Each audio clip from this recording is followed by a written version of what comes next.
the owner of the Jim Evans Academy of Professional Umpiring, which is one of two sanctioned umpire schools by the major leagues, and it was where I was a student, and Jim was probably the most important source I had for the book, which, by the way, is called As They See Him and is available.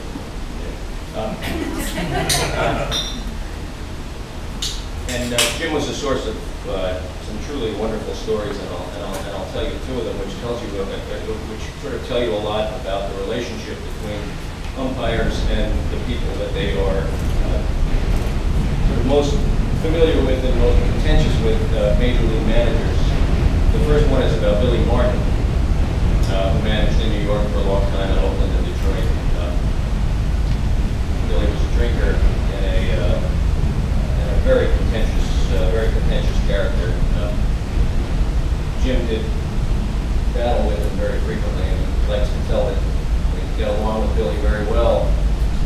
And the evidence is that he once got a Christmas card from Billy Martin. It was a beautiful Christmas card with a snowy scene on the outside and a sleigh and a Santa Claus. It said on the outside, I hope you have a wonderful Christmas season. And then you open it up and it said, because you sure had a horseshit summer. The other story is about Ralph Houck, who also managed in New York and Detroit. Ralph Houck was back in the 1970s when Jim was a young umpire, and Houck was finishing his days with the Tigers, and Houck came out to the plate for the plate meeting to exchange the lineups, and his fly was unzipped. And Jim, thinking he was being helpful, he said, pointed to Ralph, he said, "Hey, Ralph, your flag's at half-mast over there." He said, I thought I was doing the guy a favor, He said, he looked at me and he said, "Only a cocksucker would want something like that."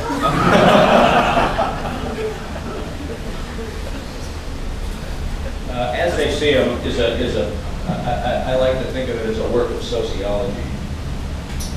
There are only 68 major league umpires, and at any one time there are only about 220 minor league umpires, which means that the whole professional umpire society is about less than 300 people. And my idea for this book was to sort of travel among them and treat them the way Margaret Mead treated her subjects, as a sort of sociologist who'd been dispatched to a remote, exotic country to send back word of what life was like there. And the first short section that I'm going to read is kind of a brief summary of what Umpire Island is like. I've got two or three very short sections, and then if you've got any questions about umpires and baseball, I'd be happy to talk about them. To speak generally, Umpire Island is a place buried deep in the conservative middle American heart, where the prevailing and not necessarily consistent values are similar to those you'd find on the floor of a large factory. The union is lionized, management is held in suspicion, yet the privilege and affluence that come with managerial power are nonetheless coveted. On Umpire Island, Applebee's and Chili's are high-end establishments. Steak is a gourmet meal, and for some reason, light beer is preferable to regular beer. It's a place where the playing of the national anthem before a ball game is serious business, where women are discomforting, Jews are a novelty, homosexuals are unwanted, and liberals tend to keep their opinions to themselves. On Umpire Island, travel is so relentless that it is more deadening than broadening. It is a place where outward confidence is a must, and the mistakes that erode the foundations of self-esteem are obsessed over. The denizens are proud of what they do and resentful they aren't better paid and better recognized. They are defined and held together by the powerful bond of their singular profession. But, as in a large dysfunctional family, the differences among them are varied, deep-seated, and often bitter. Umpire Island also has its own language, or at least a patois, and it is anything but delicate. The usual four-letter imprecations are well represented in the daily umpire lexicon, but it has one especially distinguishing feature, and that is the word horseshit.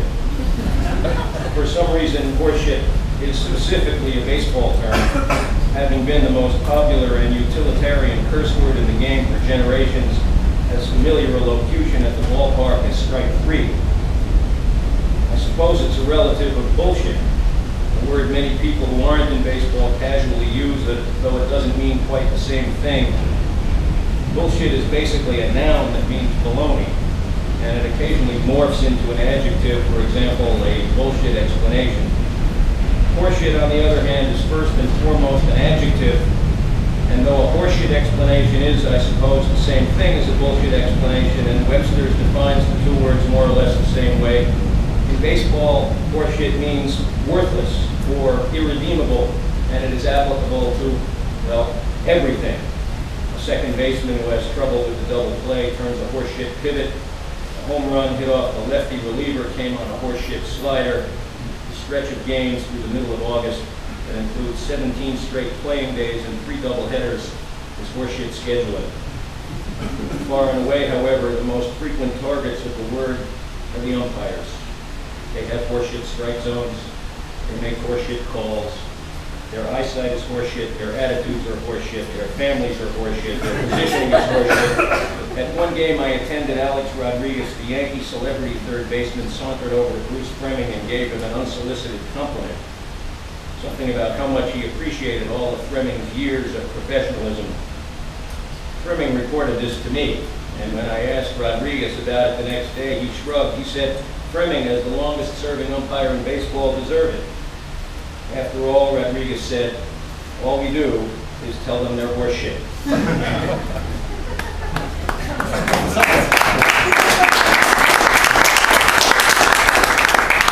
I'm going to read just the very beginning of the book. One of the things that I did to do this book is I went to umpire school myself, and it's a 5-week program. There are 2 schools you can go to become a professional umpire, and I went through it as a reporter.